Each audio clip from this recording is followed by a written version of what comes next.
Mentari pagi bersinar cerah, menggugah hati, memulai langkah. Azan berkumandang, lembut memanggil hati bergetar, jiwa pun tergugah.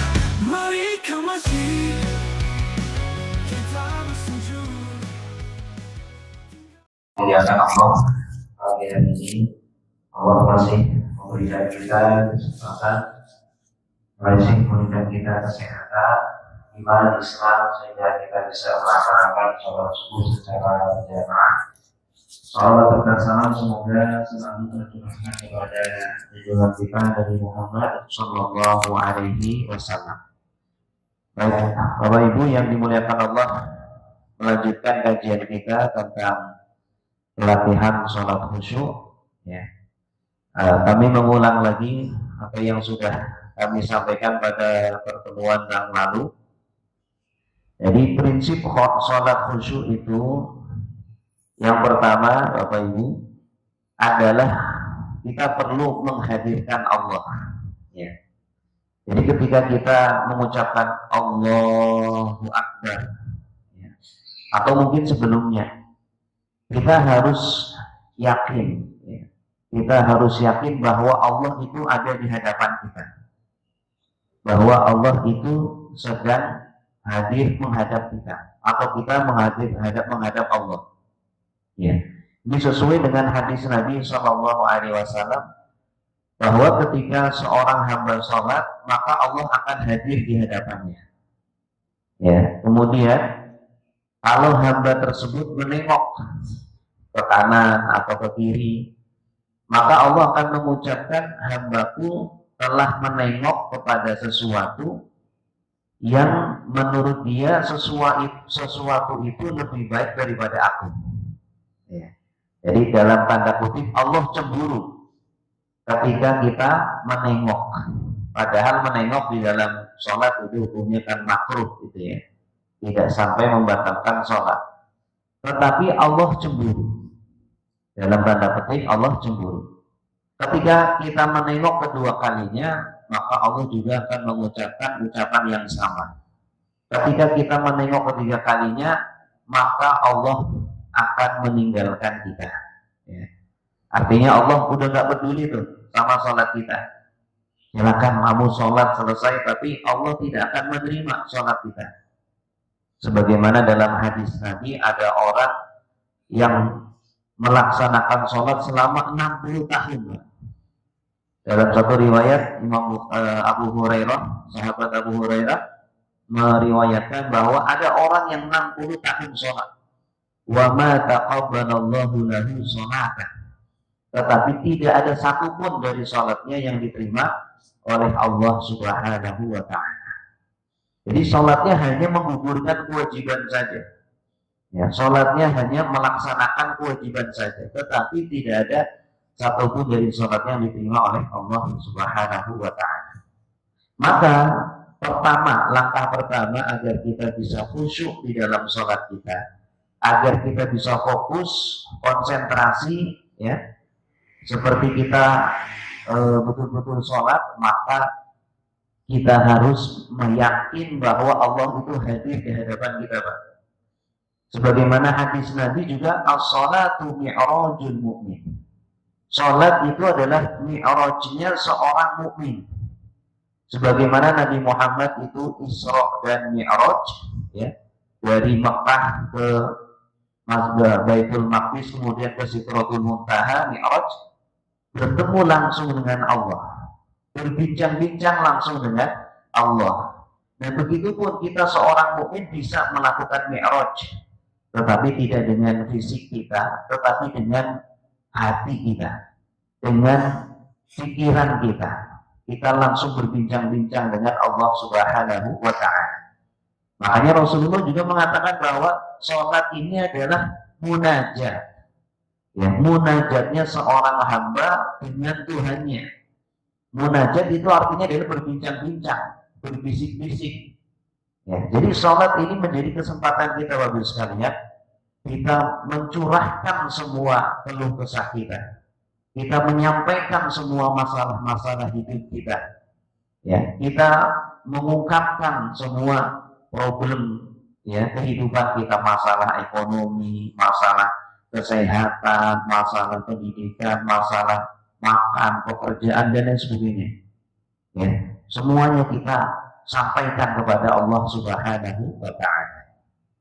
Nah, Ibu yang dimuliakan Allah, Imam Ghazali juga menjelaskan di dalam kitabnya Ihya Ulumuddin bahwa ketika kita berdiri di dalam sholat, pertama kali kita berdiri untuk melakukan takbiratul ihram, ya, kemudian kita mengucapkan Allahu Akbar, ya, maka hadirkanlah kita seolah-olah di yaumil hisab. Kita seolah-olah ketika itu sedang akan mempertanggungjawabkan semua kesalahan-kesalahan kita, semua amal-amal kita. Karena seorang hamba itu akan berdiri di hadapan Allah 2 kali, di dunia dan di akhirat. Di dunia yaitu ketika sholat, dan di akhirat ketika yaumul hisab, ketika kita ditanya satu persatu, ya, dipanggil oleh Allah di padang mahsyar, kita menunggu, kemudian akan ditanya seluruh amalan kita. Nah, barang siapa yang di dunianya ini, Bapak sekalian, ini bisa berdiri dengan baik, berdiri dengan khusyuk di hadapan Allah, berdiri dengan tunduk di hadapan Allah, maka insya Allah nanti di akhirat dia akan tenang, dia akan bahagia ketika berdiri di hadapan Allah Subhanahu wa Ta'ala. Makanya sholat khusyuk ini yang sudah kita sampaikan, ini adalah kunci. Sholat khusyuk ini adalah barometer kebaikan seorang hamba, ya. Allah berfirman, qad aflahal mu'minun alladzina hum fi sholatihim khashi'un. Sungguh telah beruntung orang-orang mukmin, orang-orang yang beriman, yang mereka khusyuk di dalam sholatnya. Artinya, kalau orang tidak khusyuk di dalam sholatnya, maka sungguh telah merugi. Baik Bapak Ibu yang dimuliakan Allah, jadi langkah yang pertama yang harus kita lakukan ketika kita sudah mulai Allahu Akbar, langsung pikiran kita langsung meyakini bahwa Allah ada di hadapan kita. Allah melihat pikiran kita, Allah melihat hati kita, Allah mendengar ucapan kita, bahkan Allah mendengar isi hati kita, Bapak sekalian. Itu harus betul-betul yakin itu. Dari mulai awal takbiratul ihram sampai salam, kita harus yakin betul bahwa Allah Maha melihat, Allah Maha mendengar, Allah Maha mengawasi semua gerak-gerik kita, ya, tatapan kita, bahkan pikiran yang terlintas di hati kita. Kita pikiran melayang-layang kemana-mana, itu Allah tahu, gitu ya. Jadi betapa tidak sopannya kalau kita sedang ngobrol dengan Allah, kita sedang berbincang-bincang dengan Allah, kemudian pikiran kita malah melayang-layang kemana-mana. Nah, kemudian hayati bacaan sholat. Prinsip yang kedua, hayati bacaan sholat. Artinya kita harus memahami apa yang kita baca. Ya, mustahil seseorang bisa khusyuk di dalam sholatnya sedangkan dia belum tahu makna-makna bacaan-bacaan sholat.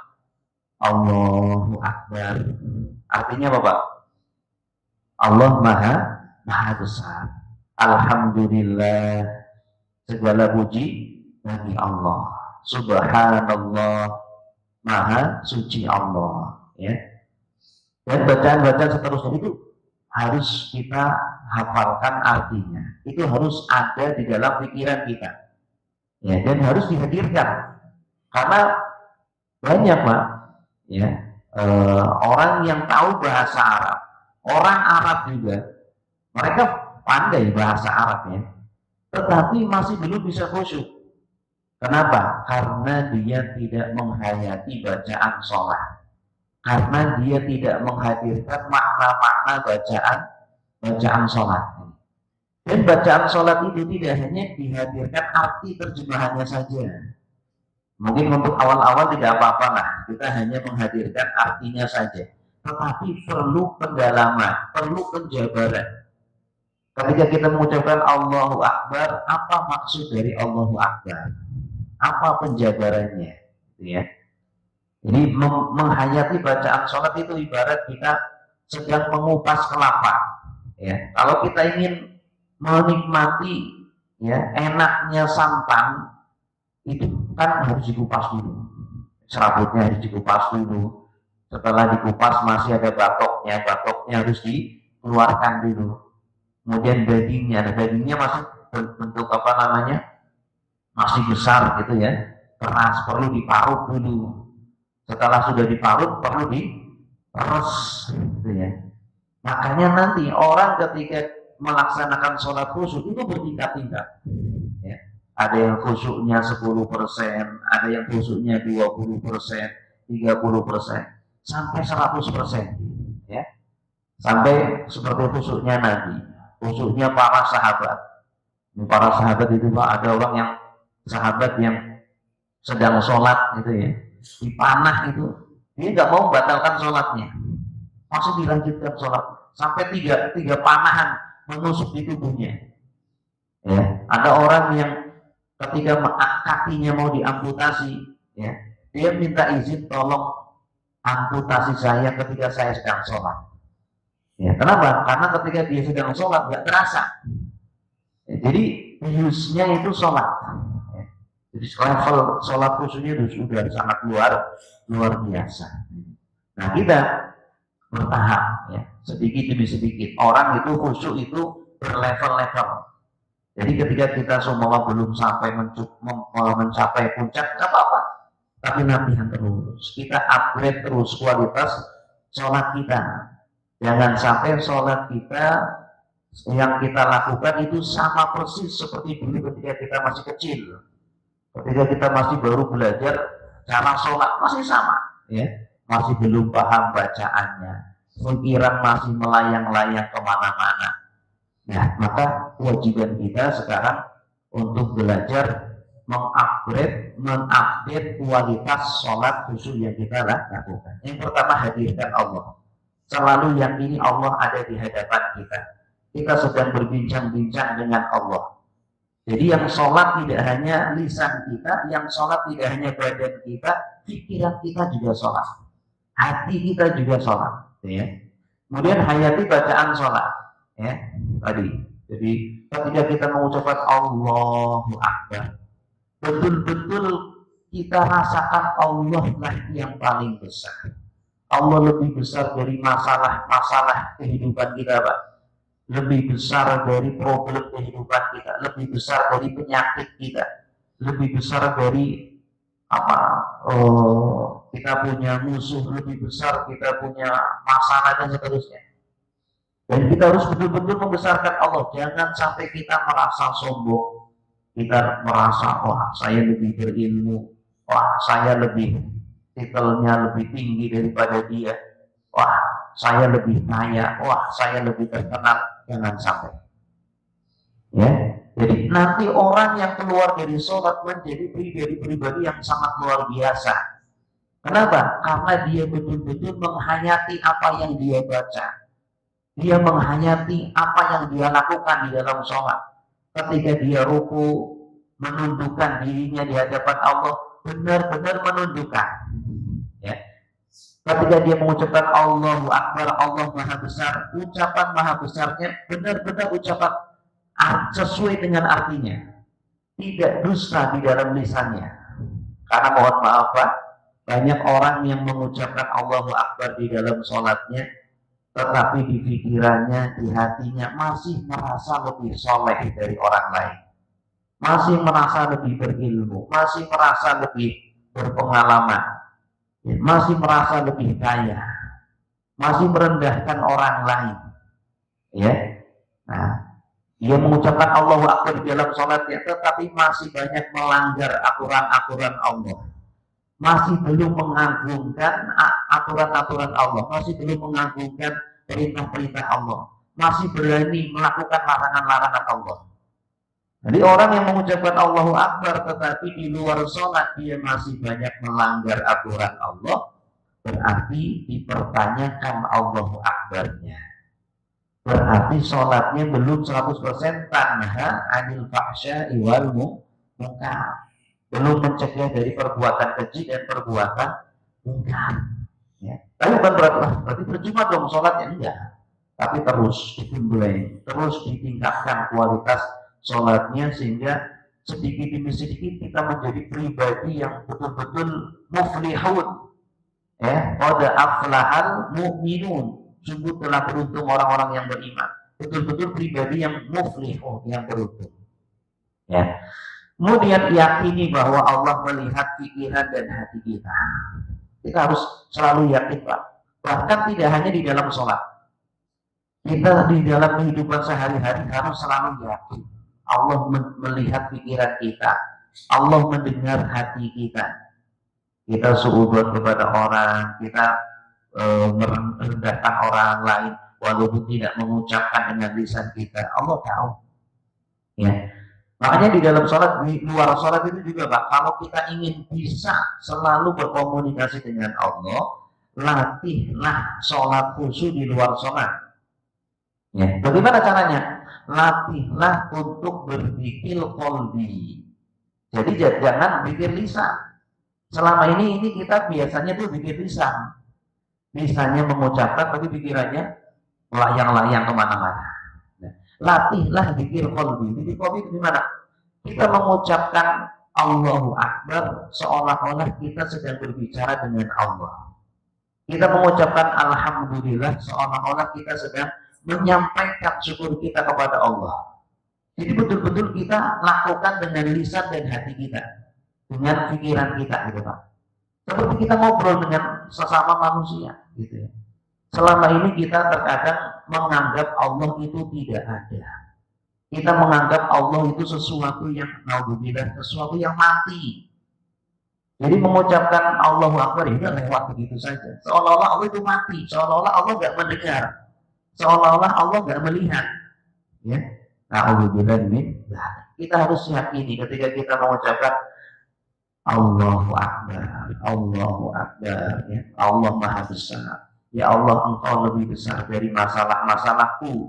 Ya Allah, Engkau lebih besar daripada penyakitku. Ya Allah, Engkau lebih besar. Aku akan mengagungkan semua perintah-perintahmu.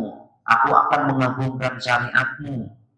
Ya Allah, Engkau lebih besar. Saya sangat rendah dan sangat kecil. Saya tidak ada apa-apanya. Nggak mungkin kemudian saya merasa lebih besar daripada orang lain.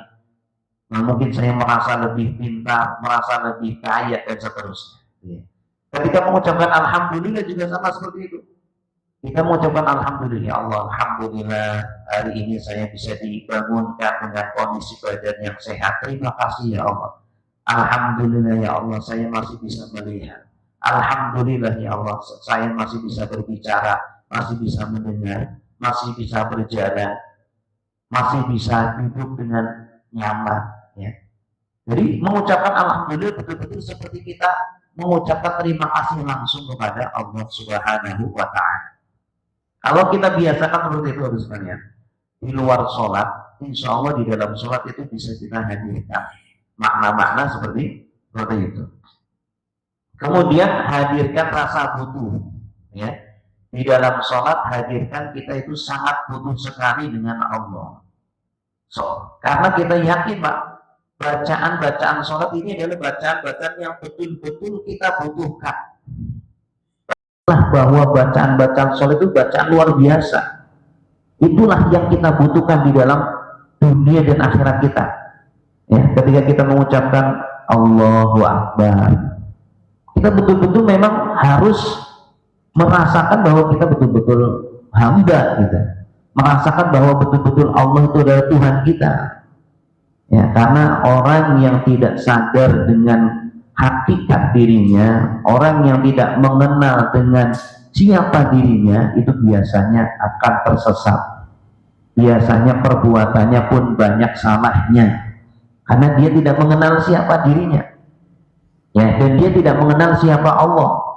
Ya, makanya di dalam sholat hadirkan rasa butuh kita kepada Allah. Kita sangat butuh kepada ampunan Allah, sangat butuh kepada rahmat Allah, sangat butuh kepada penjagaan Allah, dan seterusnya. Kemudian yang terakhir, hadirkan rasa malu dan rasa takut. Di dalam sholat kita harus menyadari diri kita itu masih banyak teledornya, diri kita masih banyak dosanya, kita sangat butuh Allah mengampuni kita, ya. Kita juga masih banyak maksiat-maksiat yang belum kita taubati. Kita takut kepada Allah, ya. Kita selama ini sholat masih belum khusyuk, pikiran melayang kemana-mana, tetapi Allah masih bersedia mendengarkan sholat kita. Allah masih bersedia, ya, mau melihat sholat kita. Berapa kali kita sholat, Pak, di hadapan Allah? Berapa kali kita tidak khusyuk sholat di hadapan Allah? Berapa banyak nikmat yang Allah berikan kepada kita, tetapi kemudian dengan nikmat itulah kita bermaksiat kepada Allah Subhanahu wa Ta'ala. Apa kita nggak malu sama Allah? Kita bermaksiat dengan nikmat Allah. Apa kita nggak takut sama Allah?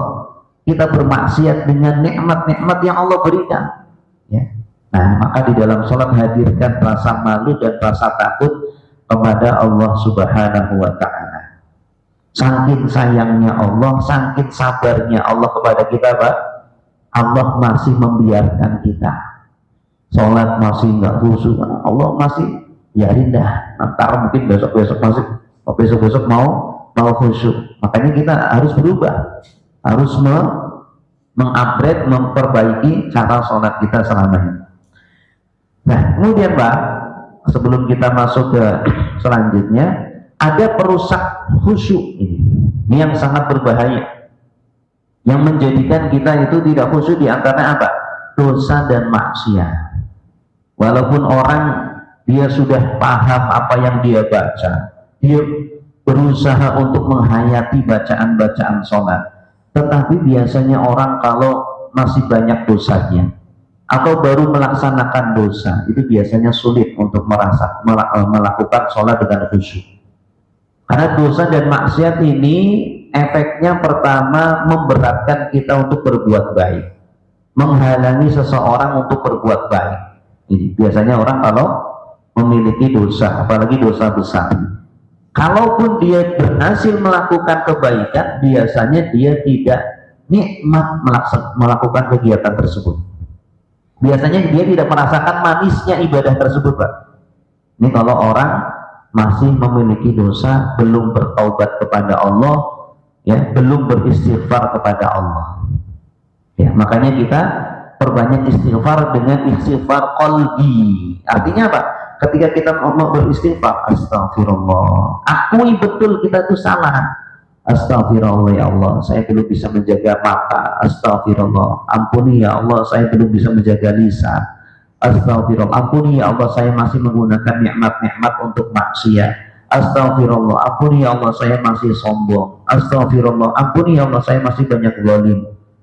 Itu betul-betul hati itu juga berbicara seperti itu, Pak. Itu namanya zikir qalbi. Sehingga zikir kita tidak hanya zikir lisan lewat begitu saja, tidak ada perubahan, ya. Kemudian yang kedua, yang merusak khusyuk itu adalah kebodohan. Kebodohan maksudnya gimana? Dia tidak belajar ketika sholat bagaimana cara sholat khusyuk, ya. Padahal sholat khusyuk itu ada ilmunya, sholat khusyuk itu ada teorinya, plus ada prakteknya, ada latihannya, gitu. Karena sholat khusyuk itu ilmu praktek, Pak. Seperti orang berenang. Orang berenang kan butuh belajar dulu, ya. Ada teorinya. Setelah teori sudah tahu, apakah cukup dia bisa berenang? Bisa nggak, Pak? Belum bisa, ya. Dia sudah belajar berenang berbagai macam gaya sudah dia pelajari, tapi nggak pernah nyentuh air. Bisa nggak berenang? Nah, kan bisa. Atau dia nyentuh air tapi nggak pakai ilmu, asal nyemplung saja, tenggelam, Pak, ya. Maka dia harus belajar ilmu khusyuk. Apa itu sholat khusyuk? Bagaimana cara sholat khusyuk? Bagaimana menghadirkan hatinya? Bagaimana menundukkan pikirannya di dalam sholat khusyuk? Bagaimana menadaburi bacaan-bacaan sholat khusyuk? Apa kandungan dari bacaan-bacaan di dalam sholat itu harus ditanamkan di dalam pikirannya, Pak. Sama seperti orang berenang, belajar teorinya dulu, setelah itu nyemplung, praktekkan teori tersebut, udah akhirnya jadi mahir berenang, ya. Seperti orang mengendarai mobil atau motor, gitu ya. Itu kan harus ada ilmunya. Mana starternya, mana gasnya, mana remnya, harus tahu. Mana koplingnya harus tahu. Kalau nggak tahu, nggak jalan mobil. Ya, nah maka dia butuh latihan terus tuh, latihan terus. Lama kelamaan orang kalau udah mahir naik mobil, perlu mikir nggak? Nggak perlu mikir Pak. Begitu langsung duduk, langsung starter, langsung jalan. Karena sudah terpasang semuanya di sini. Begitupun Pak, orang yang belajar sholat khusyuk awal-awal itu berat. Mikir dulu, ini harus gimana nih? Ini harus apa yang dipikirkan nih? Ini harus asik kayak gitu. Seperti orang belajar pertama naik mobil, menyetir mobil, itu mikir dulu kan? Nah, ini mana ini kuncinya? Starter dulu ini, ya, masukin kopling. Wah, itu biasa. Orang belajar sholat khusyuk juga awal-awal berat. Tapi kalau sudah terpasang ilmunya, sudah tersetting di kepalanya, udah Pak, begitu Allahu Akbar langsung jalan, langsung bisa menghadirkan Allah, ya tanpa harus mikir ini itu dan lain sebagainya. Ya makanya butuh belajar, butuh latihan, terus bertahap, gitu ya. Sholat khusyuk seperti itu. Kemudian yang menjadikan rusaknya sholat khusyuk itu adalah karena cinta dunia. Kita masih menganggap dunia itu lebih penting daripada akhirat. Dunia itu segala-galanya, ya. Apalagi di zaman sekarang dengan kemajuan teknologi, ya, sehingga apa menganggap sholat yang penting sholat daripada tidak sholat sama sekali. Nah ini perlu diperbaiki, ya. Padahal sholat ini barometer Pak, barometer keselamatan kita. Kita selamat di dunia atau tidak dilihat itu orang dari sholatnya. Kalau sholatnya berkualitas, sholatnya khusyuk, sholatnya baik, insya Allah amal-amal yang lain juga baik. Kemudian yang merusak khusyuk juga sholat, suara, gambar, dan kondisi pribadi, Pak. Makanya perlu perlu dikondisikan ketika kita sholat itu. Jangan sampai di hadapan kita ada gambar-gambar, jangan sampai di hadapan kita kok TV yang sedang nyala, gitu ya. Itu nggak bisa khusyuk, itu sulit, ya. Jangan sampai kemudian ada suara-suara berisik, ya. Nah itu sangat mengganggu. Atau kondisi pribadi kita sedang kebelet, mau pipis, mau BAB, mau sholat, itu nggak khusyuk, ya, nggak bakal khusyuk. Ya, Rasulullah juga memerintahkan kita kalau sholat itu selesaikan hajatnya dulu. Kalau sudah lapar sekali makan dulu, baru nanti sholat. Yang terakhir itu adalah karena lemahnya iman. Nah baik Bapak Ibu, ya kemarin sudah kita tadaburi tentang bacaan Allahu Akbar, ya. Allahu Akbar kabira, ya. Ini bacaan iftitah. Bacaan iftitah itu ada banyak versi. Nah hari ini insya Allah kita akan mentadaburi, ya, bagaimana kita memasang bacaan iftitah versi yang pertama. Insya Allah nanti pertemuan berikutnya versi yang kedua. Versi yang pertama ini Allahu Akbar kabira walhamdulillahi katsira wa subhanallahi bukratan wa asila inni wajjahtu wajhiya lilladzi sampai akhir. Nah ini versi yang pertama. Ini juga dipakai di dalam tarjih, ya, walaupun kebanyakan kita Muhammadiyah menggunakan Allahumma ba'id. Nah, versi yang kedua Allahumma ba'id. Insya Allah nanti pertemuan berikutnya. Nah kita akan mentadaburi bacaan iftitah yang pertama, yaitu Allahu Akbar kabira walhamdulillahi katsira wa subhanallahi bukratan wa asila. Nah Allahu Akbar kabira ini kemarin sudah kita bahas. Ketika kita mengucapkan Allahu Akbar, itu kan iftitah, bacaan takbiratul ihram, ya. Kita ucapkan Allahu Akbar, itu kan sambil kita niat. Karena niat sholat letaknya di takbiratul ihram, di dalam hati, Pak.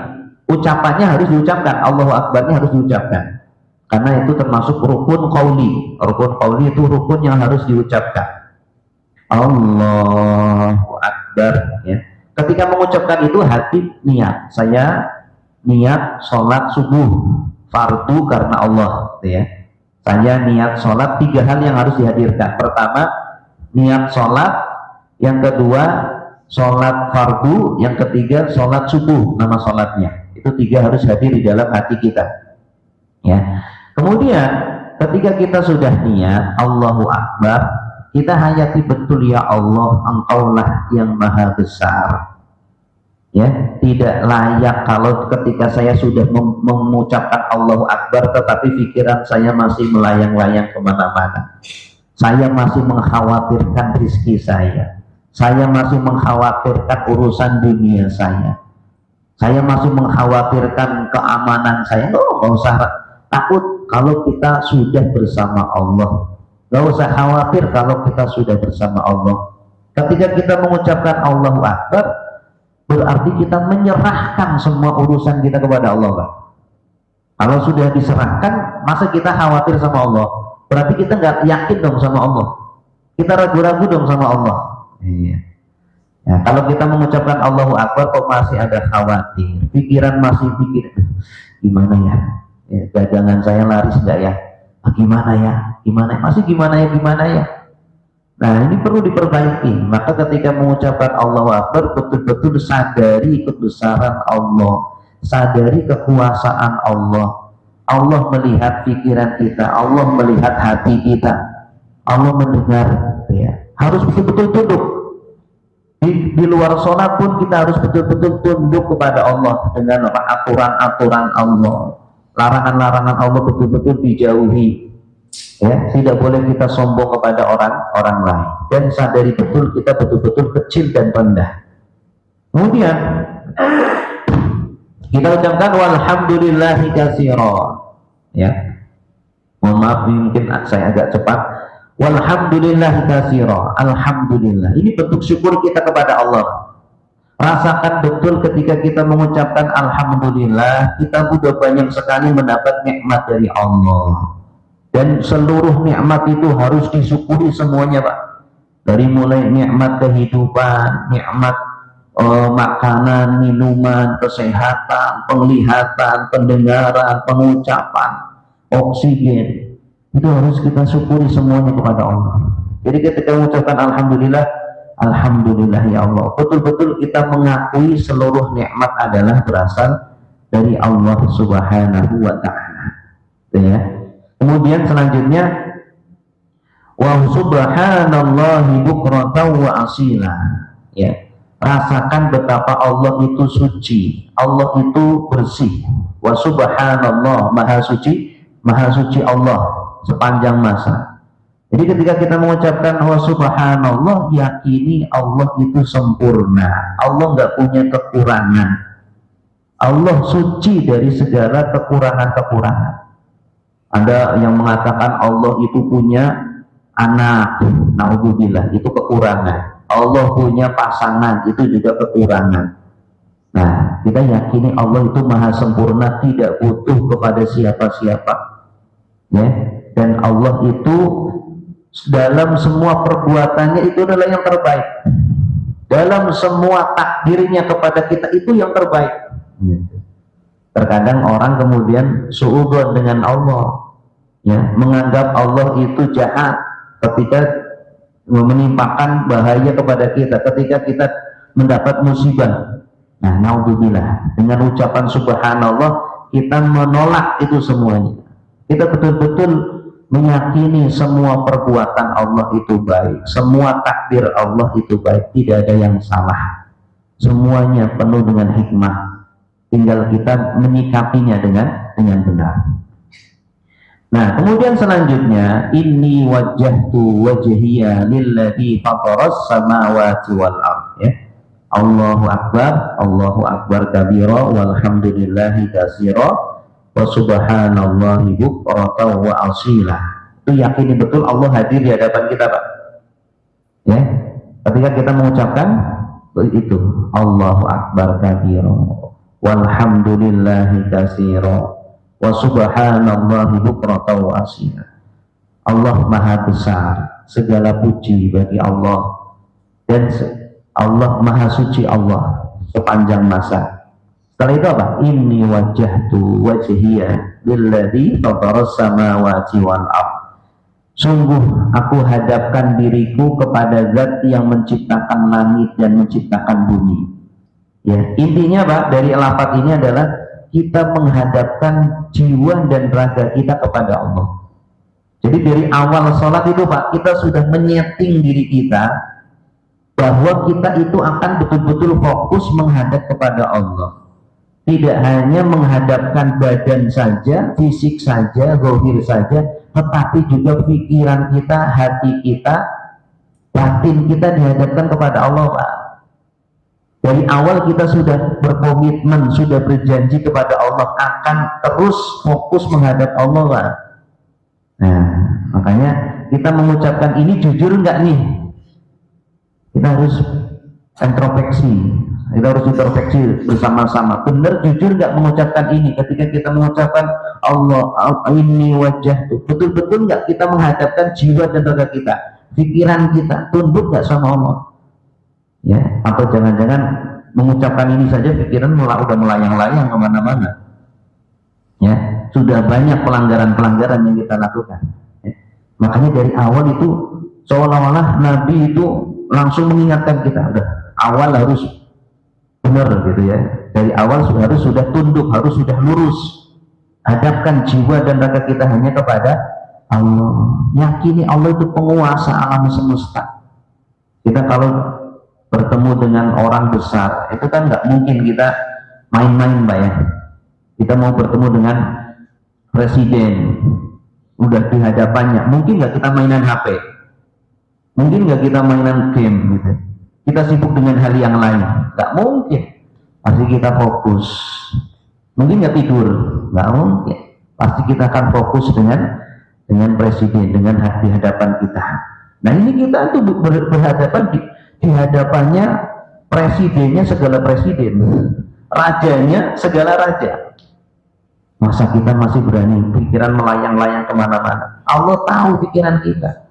Atau melihat, Allah melihat, Allah tahu hati kita. Ya, jangan kira Allah hanya melihat zahir kita saja. Gitu. Terkadang kita masih menganggap Allah itu tidak mendengar, Allah tidak melihat, Allah sesuatu yang mati, naudzubillah. Gitu ya. Nah ini wajah tuh inilah harus betul-betul kita luruskan, hadapkan diri kita hanya kepada Allah, jiwa dan raga kita. Tidak hanya raga saja, tapi jiwa juga kita. Kemudian kita ucapkan hanifan musliman wa ma ana minal musyrikin. Hanif artinya adalah lurus. Kadang orang ketika sholat udah berusaha khusyuk, pikiran sudah fokus menghayati apa yang dia baca, menghadirkan terjemahan yang dia baca. Tapi kan kadang kan tengah-tengah dia melenceng kan ya, melenceng kanan, melenceng kiri. Nah itu wajar. Tapi harus dibalikan lagi. Ketika pikiran kita sudah mulai melenceng, tarik lagi. Melenceng ke kiri, tarik lagi. Karena baru belajar Pak. Seperti orang belajar naik sepeda, kita kadang jatuh ke kiri, jatuh ke kanan. Terus ketika jatuh bangkit. Jangan ketika jatuh, udahlah, nggak usah latihan lagi. Ya nggak bisa. Nggak bisa naik sepeda sampai hari kiamat pun. Nah maka ketika kita melakukan sholat lurus ya, betul-betul kita lurus kepada Allah, musliman, tunduk ya, harus betul-betul tunduk di hadapan Allah. Tundukkan pikiran kita, tundukkan hati kita, tundukkan perbuatan kita ya. Karena orang banyak yang melakukan sholat tapi tidak tunduk sama Allah, hanya tunduk ketika di hadapan manusia. Ketika dilihat oleh manusia dia tunduk, dia taat.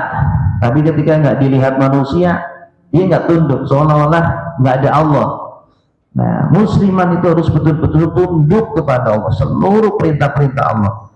Dia ikhlas karena Allah, tidak ada riya, tidak ada sum'ah, tidak ada ujub. Ya, betul-betul ini adalah rasa terima kasih kita kepada Allah.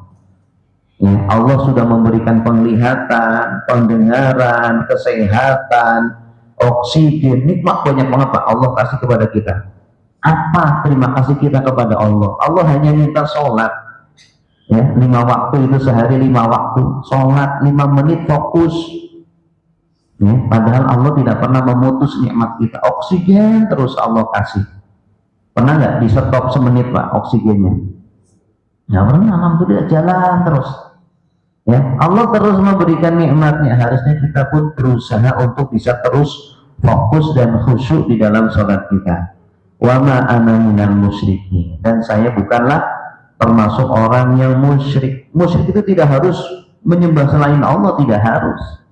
Ada syirik kecil, kata Nabi, asyirkul asghar, itu adalah riya di dalam sholatnya karena ya orang lain, karena sholatnya agar dilihat oleh orang lain, sholatnya bukan karena Allah. Inna salati wa nusuki wa mahyaya wa mamati lillahi rabbil alamin. Sungguh salatku, wa nusuki, dan ibadahku, atau menusuk bisa artinya pengorbananku, wa mahyaya, hidupku, wa mamati, dan matiku, lillahi rabbil alamin, hanyalah untukmu ya Allah, Tuhan seluruh alam. Ini Masya Allah ya Pak, ini betul-betul komitmen kita sebagai seorang hamba, bahwa semua sholat yang kita lakukan, pengorbanan yang kita lakukan Pak. Kita di dunia ini kan berkorban Pak, berkorban untuk Allah. Kita korbankan waktu untuk Allah, korbankan harta untuk Allah, korbankan tenaga untuk Allah, ya. Karena semuanya pun pemberian dari Allah. Hidupku dan matiku, hidup kita Pak, apakah sudah kita jadikan seluruhnya untuk Allah? Atau selama ini kehidupan kita, waktu kita hanya untuk pribadi kita Pak, hanya untuk memuaskan kepentingan-kepentingan kita saja? Nah, ini perlu kita koreksi di dalam sholat ini.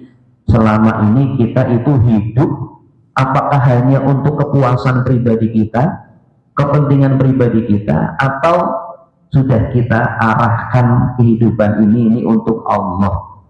Saya hidup itu untuk Allah, untuk berdakwah, menegakkan agama Allah Subhanahu wa ta'ala, ya. La syarikalah, tiada sekutu bagi Allah, wa bidzalika umirtu, dan dengan itulah aku diperintahkan, wa ana minal muslimin, dan aku termasuk orang-orang yang tunduk. Jadi dari awal sholat itu Nabi menyeting kita, Allah menyeting kita agar kita betul-betul tunduk kepada Allah, betul-betul mengikhlaskan sholat yang kita lakukan hanya untuk Allah, ya. Dan ketika kita melakukan semuanya hanya untuk Allah, hidup, mati, sholat, pengorbanan hanya untuk Allah, semua kebaikan pasti akan kembali kepada kita, ya. Semua kebaikan yang kita lakukan ya pasti akan kembali kepada manusia. Wa ana minal muslimin, dan saya betul-betul orang yang tunduk. Kita mengucapkan ini sudah betul-betul jujur atau hanya di lisan? Ya, pertanyaannya, apakah kita sudah betul-betul jujur mengucapkan kami tunduk ya Allah kepadamu ya Allah? Menundukkan pikiran kita, menundukkan hati kita, menundukkan ego kita, menundukkan syahwat kita, ya. Karena orang yang muslim yang sejati adalah yang bisa menundukkan hawa nafsunya, dialirkan kepada yang diridhoi oleh Allah Subhanahu wa ta'ala. Baik Bapak Ibu yang dimuliakan Allah, inilah bacaan iftitah, ya. Tadabbur singkat bacaan iftitah. Tadi yang saya sampaikan bukan berarti semuanya harus dihadirkan di dalam sholat, tidak. Tetapi itu diantara makna-makna penjabaran-penjabaran yang lumayan dalam agar di dalam sholat bisa kita hadirkan, agar di dalam sholat bisa kita resapi, sehingga sholat yang kita lakukan itu betul-betul bermakna, sholat yang kita lakukan betul-betul berkualitas, gitu ya. Yang paling terpenting adalah di dalam sholat Pak, kita yakin Allah hadir di hadapan kita sedang berbincang-bincang dengan Allah, dan kita menghayati apa yang kita baca. Itu mungkin tidak semua makna-makna yang tadi saya sebutkan harus dihadirkan, gitu ya. Tapi setidaknya pikiran itu tidak keluar. Selama pikiran tidak keluar Pak dari konteks sholat, itu sudah dikatakan khusyuk, ya. Yang penting pikiran kita tidak keluar. Kalau keluar langsung tarik lagi. Pasti kan seperti itu ya. Kalau belum terbiasa biasanya keluar nih, langsung tarik lagi, keluar lagi, tarik lagi, sampai betul-betul kita bisa menilai dalam satu sholat dari takbiratul ihram sampai salam kira-kira berapa persen kita khusyuknya. biasanya kita bisa menilai sendiri, gitu ya. Semakin kita tunduk, semakin kita mengakui kehambaan kita, semakin kita mengenal ketuhanan Allah, kemahabesaran Allah, semakin kita di dunia ini berbuat menyadari bahwa kita adalah seorang hamba. Kita harus tunduk, tidak boleh sombong, tidak boleh angkuh, tidak boleh ya berani kepada siapapun, terutama kepada Allah. Maka itu sudah mulai khusyuk sholat kita, sudah mulai mendapatkan hakikat dari sholat. Karena hakikat sholat adalah tanha anil fahsya'i wal munkar, mencegah dari perbuatan keji dan perbuatan munkar. Baik Bapak Ibu, itu yang bisa kami sampaikan. Mungkin sebelum diakhiri ada yang mau ditanyakan, silakan. Silakan Pak.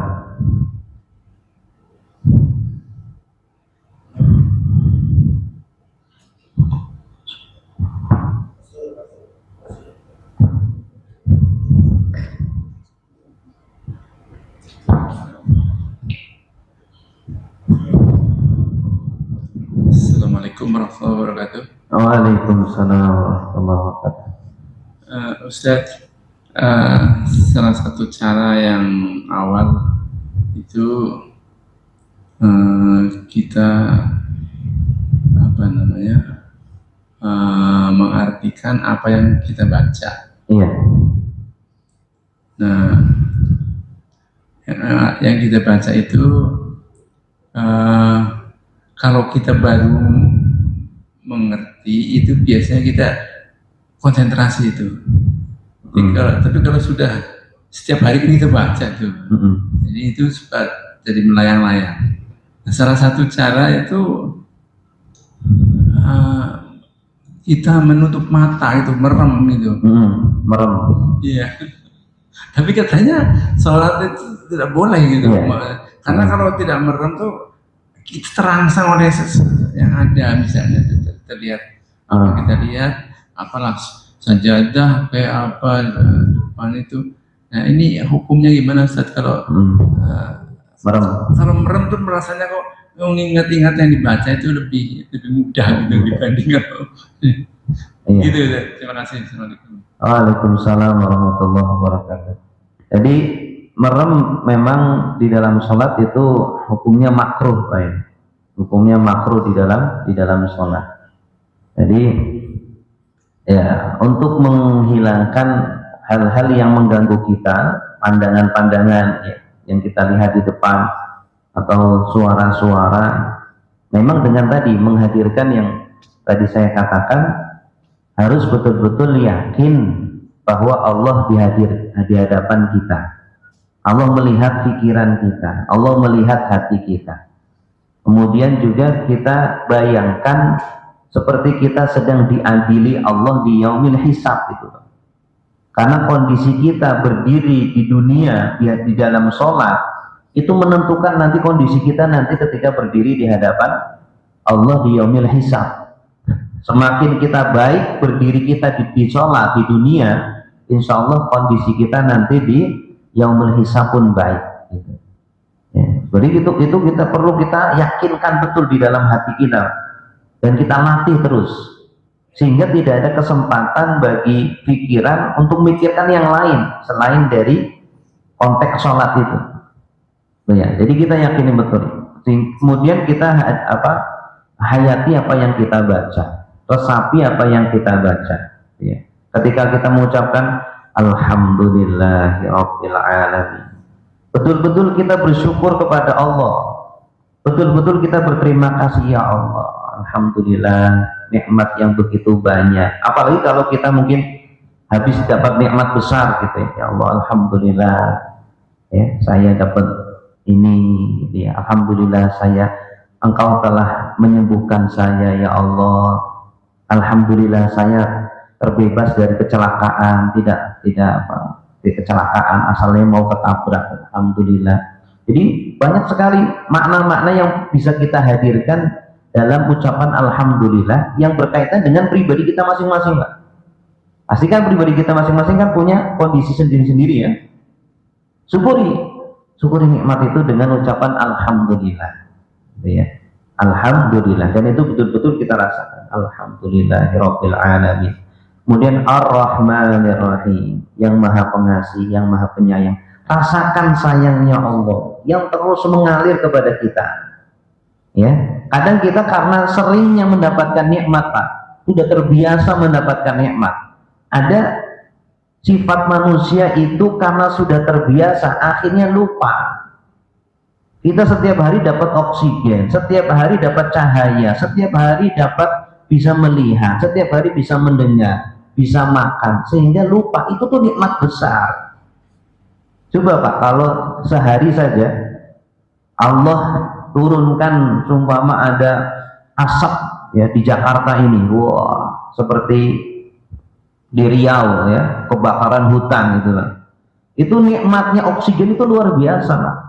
Banyak saudara-saudara yang kita yang terkena ispa, yang nggak bisa bernafas dengan baik, seperti kemarin lah corona lah, ketika corona lah, itu betul-betul kita merasakan nikmatnya bisa keluar rumah kan, bisa kita tanpa masker gitu. Ketika itu kita harus pakai masker, nggak boleh berjabat tangan, Masya Allah. Baru kita merasakan nikmat besar itu. Kenapa? Karena kita sudah terbiasa dengan seperti itu, sehingga yang terbiasa nggak dianggap sebagai nikmat, padahal itu nikmat besar, cuma kita nggak merenunginya. Matahari Pak, setiap hari terbit Pak, nggak pernah absen. Pernah nggak matahari libur sehari gitu nggak keluar gitu, gelap terus, nggak pernah. Kalau libur sehari, Masya Allah, kita kesulitan ya. Ini nikmat besar itu matahari. Tapi karena setiap hari kita rasakan, kita nggak mentadaburinya, nggak merenunginya, nggak mengingat-ingatnya, lewat begitu saja. Lewat begitu saja Pak. Gitu ya. Jadi memang sholat khusyuk itu perlu dipelajari, perlu ada pentadaburan yang perlu kita pasang di dalam pikiran kita. Jadi begitu kita mengucapkan Allahu Akbar, itu ada di sini bahan-bahan yang akan kita renungi Pak. Allahu Akbar artinya, ya Allah, Engkau lebih besar daripada urusanku, Engkau lebih besar daripada permasalahan-permasalahan hidupku, Engkau lebih besar daripada diriku ya Allah. Saya nggak layak untuk sombong, merasa lebih pintar, lebih kaya, lebih punya jabatan. Jangan sampai ada perasaan seperti itu. Saya manusia yang sebenarnya nggak punya apa-apa ya Allah. Kalau Engkau nggak memberikan saya kesehatan, kekuatan, makanan, minuman, oksigen, udah kita wassalam Pak. Nggak bisa ngapa-ngapain. Semuanya hanya titipan dari Allah.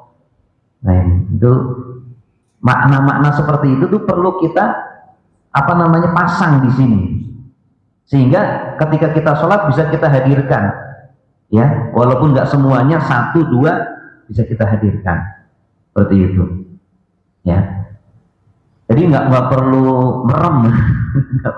Merem ini memang itu lumayan bisa meningkatkan khusyuk, tetapi ya tidak perlu merem pun bisa. Sama seperti ketika kita naik kendaraan itu ya, orang kalau baru belajar naik mobil itu kan harus di lapangan yang kosong Pak, nggak mungkin langsung di jalan raya. Mau jalan raya nabrak-nabrak ya. Banyak mobil yang lain. Nah biasanya di tempat yang kosong, karena awal masih belajar, perlu mikir dulu ini gimana nih setelah ini. Tapi kalau sudah mahir, udah di tempat jalan raya, di macet-macetan, di tol, udah aman, karena dia sudah terpasang di sini memori ya tentang bagaimana cara menjalankan mobil gitu ya, ngegasnya gimana, ngeremnya gimana, koplingnya gimana, udah tahu. Nah begitu pun Pak, sholat khusyuk itu perlu waktu untuk merangkap ya isi bacaan sholat itu. Di sini harus memori ini dipasang dulu ya. Apa yang dipasang tadi? Bacaan tadabur sholat itu Pak ya, itu iftitah saja baru segitu ya, belum nanti bacaan Fatihah, bacaan ruku, bacaan iktidal, bacaan sujud. Itu ada ilmunya, itu ada penjabarannya yang harus kita endapkan di sini Pak.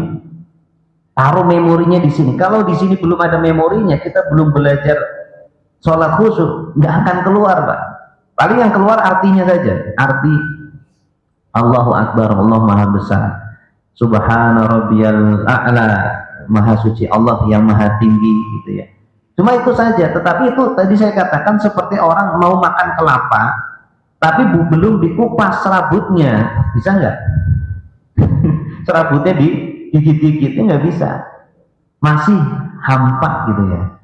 Kalau baru artinya saja, terjemahannya saja itu masih hampa.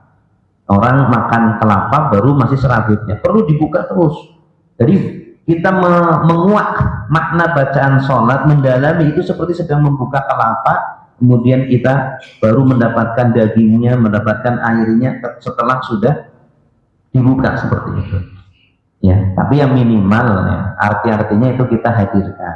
Tapi jangan berhenti di situ, terus pelajari apa maksud dari Allahu Akbar, apa maksud dari Alhamdulillah, apa maksud dari Ar-Rahmanir Rahim, apa maksud dari Maliki Yaumiddin.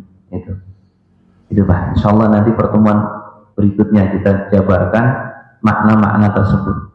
Itu sangat penting Pak, dan itu kewajiban kita setiap hari 5 kali. Itu seperti kalau kita itu karyawan, itu tugas SOP yang harus selalu kita jalankan. Tapi sayang banyak orang yang enggak mempelajarinya. Sholat hanya sekedar fikihnya saja. Padahal sholat itu tidak hanya fikihnya, tetapi juga hatinya, gitu Pak. Orang kalau kerja itu kan harus dengan hati juga, gitu ya. Sholat itu harus dengan hati juga, dengan pikiran kita. Tidak hanya sekedar fikihnya saja. Padahal ini sholat ini dengan hati menentukan diterimanya sholat kita atau tidak. Kalau fikih hanya menentukan sah atau tidaknya Pak. Kalau sudah selesai secara fikih, sholatnya sudah sah, sudah gugur kewajibannya. Dapat pahala nggak? Ntar dulu. Kalau hatinya itu benar, sholat dengan hatinya benar, baru dapat pahala Pak. Kalau belum, ya cuma gugur kewajiban saja. Ya, dapat pahala nggak? Enggak. Kayak orang kerja di kantor, tiap hari datang, akhir bulan nggak dapat gaji. Ya, mau nggak Pak? 60 tahun sholat nggak dapat apa-apa, seperti hadis tadi yang saya sampaikan. Na'udzubillah min dzalik. Mumpung kita masih diberikan usia, diberikan nikmat, mari kita perbaiki sholat kita. Ya. Makanya banyak orang korupsi tapi sholat, orang menipu tapi sholat. Kenapa? Karena sholatnya masih baru fikih saja, belum sampai ke hatinya. Baik, ada lagi? Alhamdulillahirrahmanirrahim. Saya akhiri dengan salam. Wassalamualaikum warahmatullahi wabarakatuh.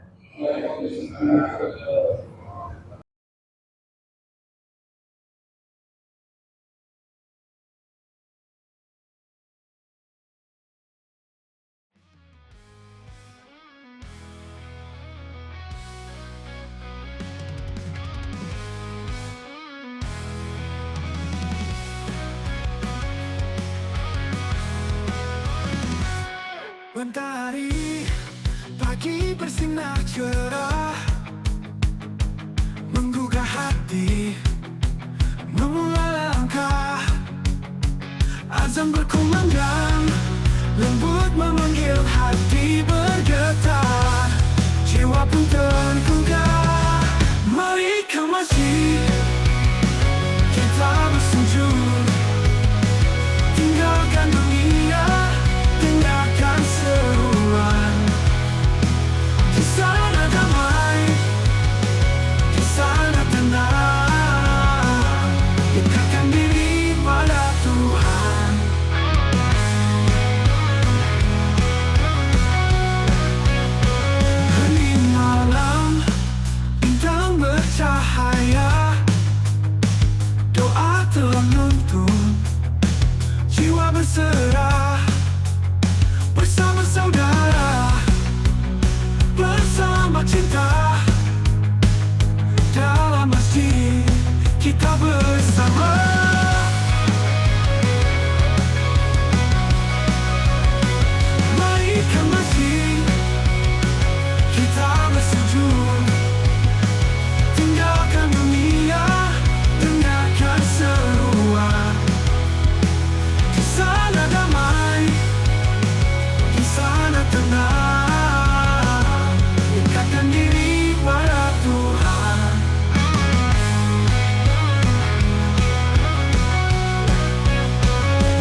jangan menunda, masjid adalah rumah cinta.